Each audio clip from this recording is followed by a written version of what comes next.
Hey guys, Christian the Havercard Man here, coming back at you with another deck profile today, and this time we are taking a look at my Machina build.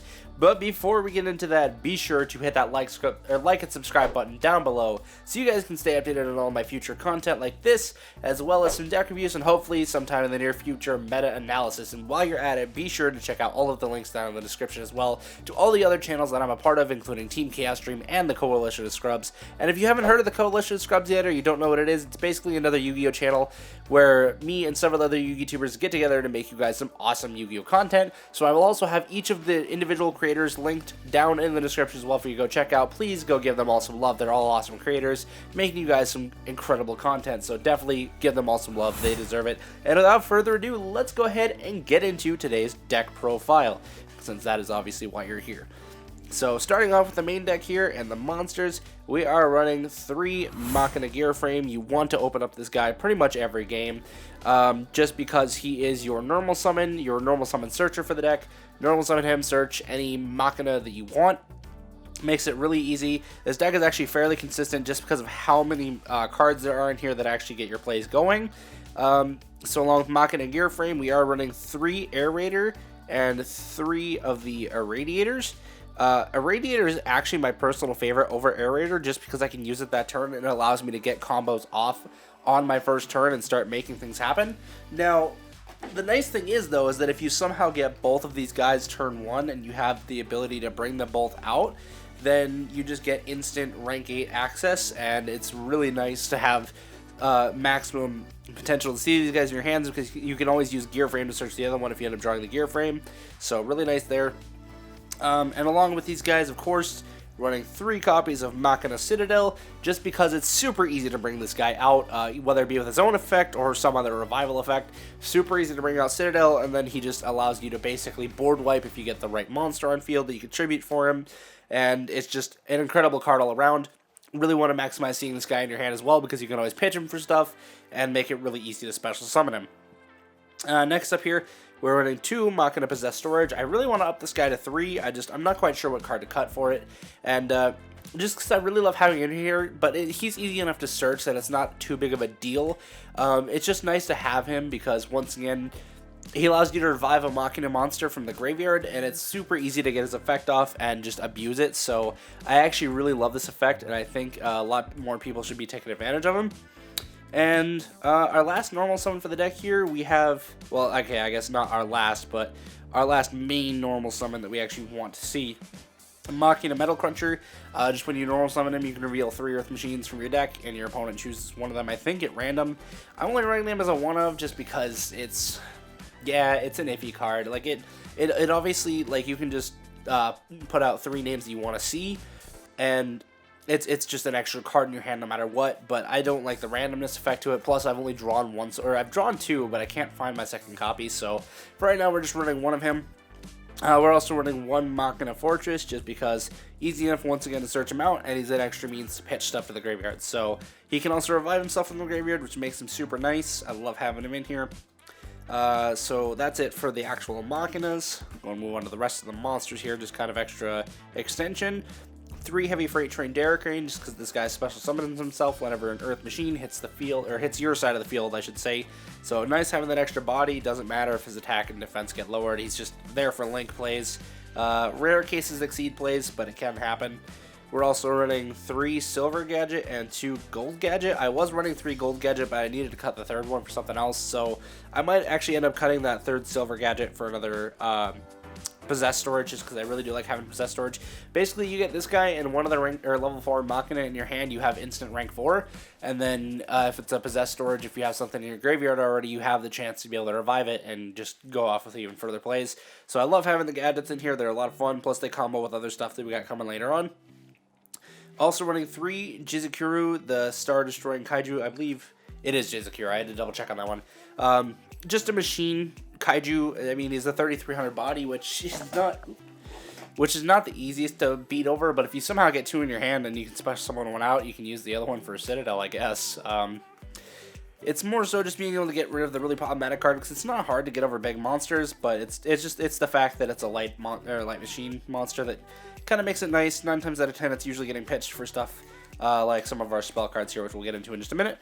So that's it for the monsters. Let's go ahead and move on to the spell cards here.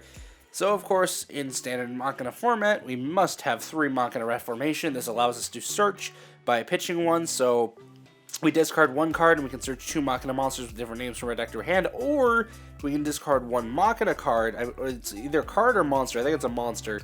And you can search from your deck to your hand Machina cards with different names except for Reformation from your deck to your hand. So if you need any of the other spells and traps, you can easily search those out with this as well. I pretty much only ever use it for the monsters, so I just use the first effect, but you can definitely use it for the second one if you have that kind of a build. So just kind of protection for our strategy here, we are running 3 Called by the Grave, just because this is a combo deck and there's a lot of searching and stuff with it, so you really like having that in there. Along with that, we also have 2 Cosmic Cyclone, just because this is an Eldritch dominated format, and Cosmic Cyclone just really helps, and it's just good against general back row or things like Mystic Mine, so I love having the Cosmic Cyclone in here. Last up for the spell cards here, we're also running 1 Iron Draw and 1 Pot of Avarice, just for kind of win more cards, allowing us to refuel our hand and stock stuff up, because we can also easily make plays on our opponent's turn, so we definitely want to keep our hands filled for that. And the Pot of Avarice is really good for recycling resources if your graveyard starts to get a little too full. So that's it for the spell cards, and last up for the main deck here, we're just running a playset of Solemn Strike, because of course it came in the structure deck, and we can't resist using this because it's an awesome trap card. No, you can't deny it. Just being able to negate special summons important for this type of game, especially if you have like a Machina Citadel on field and they're trying to summon something like an Ultimate Conductor Tyranno that will just stop your whole play, and you really don't want that to happen. So you just slap out the Solemn Strike and you're good to go. So that's it for the main deck. Let's go ahead and move off to the extra deck here. So we'll start off with the Exceeds, because the rank engines are kind of our biggest plays here.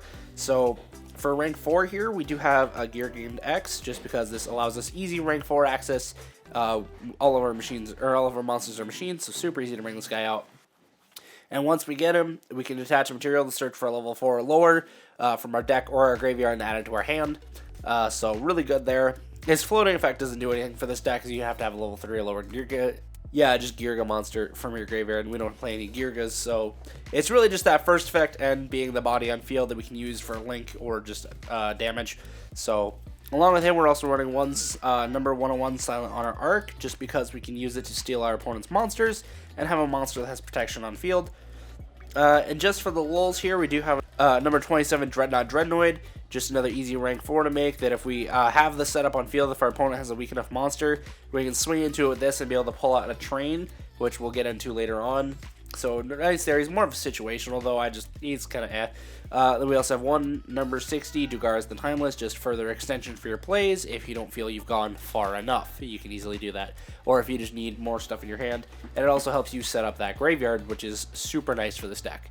So now on to the rank 8 stuff here. We have a number 15 Gimmick Puppet Giant Grinder.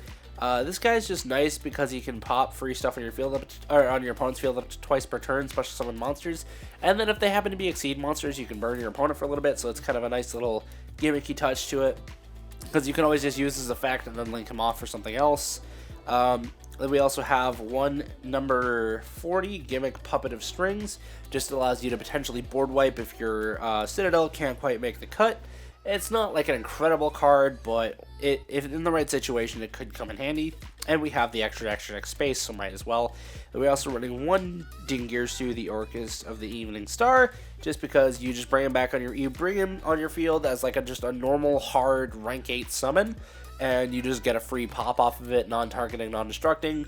And it's a 2600 body. This is just a beautiful boss monster with protection too, so you can protect your plays. And actually, the nice thing about him is that you can use his effect to detach a material from him instead when you try to use your Citadel's effect, because your Citadel attempts to destroy one of your monsters, and you can use your Dingirsu to protect it. So I don't know if it will actually still get the board wipe effect, but it's fun if you decide to back out of it for whatever reason. Then we have an Aegeon, the Sea Castrum. I'm probably butchering that name. Just a free snipe out of your opponent's extra deck, and you have a potential to actually get a pretty decent sized body. And against the right deck, it actually could really cripple an entire strategy, especially people that are playing like 1 Needle Fiber and you somehow manage to hit it. Or just like if you just hit like the right card out of an extra deck by chance, you can actually do a lot of damage. So nice to have in there. We also have 38 Hope Harbinger, just as a spell negation. I mean, having a negate you can't really be upset about. It's just great. So he also does have some battle phase stuff, but I don't think it really comes up very often, so I'm not too worried about that. We do have one Super Dreadnought Rail Cannon Gustav Max and one Rail Cannon Super Dora, just because we can make a rank 10 if we get a Citadel and a Freight Train Dara Crane. There is a chance there to make a rank 10. It's not necessarily always worth it, but you can always Gustav Max for a game if you end up getting them down to 2000, which is not hard to do for this deck, so it's actually quite easy to deal that amount of damage. So that's it for our Exceeds package. Let's go ahead and move on to the links here. So we're running one double-headed Anger Knuckle just because of the Machina Citadel. It makes it really easy to use this guy to revive him back out and just do some other shenanigans. So I love having him in here. One Platinum Gadget. This is actually kind of the tech that works with the gadgets. Because you can use his effect to special summon one level 4 or lower machine monster to a zone it points to, and if you happen to have a gadget in hand, you can special summon one of those to its zone, and then that'll allow you to special summon another level 4 lower gadget or monster. You know, so you can just end up popping off some extra stuff. Or I believe when it floats, if it's destroyed by battle or card effect, you can special summon one level 4 gadget from your deck. So then you can just bring out any of either your gold or your silver gadget and get an extra special summon if you happen to have the right setup in hand, or at least just have an extra body on field that you can use. So lastly here, for a couple of Link 4s, we have one Unchained Abomination and one Topologic Zeraboros, just good generic Link 4s that actually end up doing a lot. The Unchained Abomination actually does a lot more for this deck than the Zeraboros, because the Abomination starts popping stuff, and you can pop your own stuff to bring out stuff like your Machina Citadel again, if you don't have any other means to do that. Or I can just start popping your opponent's stuff. It just pops like crazy. Just pop, pop, pop. I love Unchained Abomination. It's a beautiful card. Topologic Zeraboros is good if you want to throw it in the extra monster zone and take out 2 of your opponent's main monster zones from being used. Otherwise, they just board wipe everything. Or you can throw it in your main monster zone and having it point to both extra monster zones. So if you know your opponent's playing a link strategy, well, now all of a sudden they can't, because as soon as they link something or make a link play, they're going to have to go into one of those extra monster zones, and now they've just lost everything. So I really do like having those guys in here. So that's it for today's deck profile, actually, guys. I really hope you enjoyed it. Let me know what you think down in the comments below. It's not 100% a finished deck yet, but I've had a lot of fun playing it, and I think you guys would really enjoy it too. So once again, thank you guys so much for watching. I hope you enjoyed this today, and I hope to see you guys all in the next video. Your support on this channel in just the first few months here has been insane, and please keep it up. You guys are incredible. So anyways, once again, I hope to see you guys in the next video, and remember to have fun and make your move. Peace out. I'm a love giver.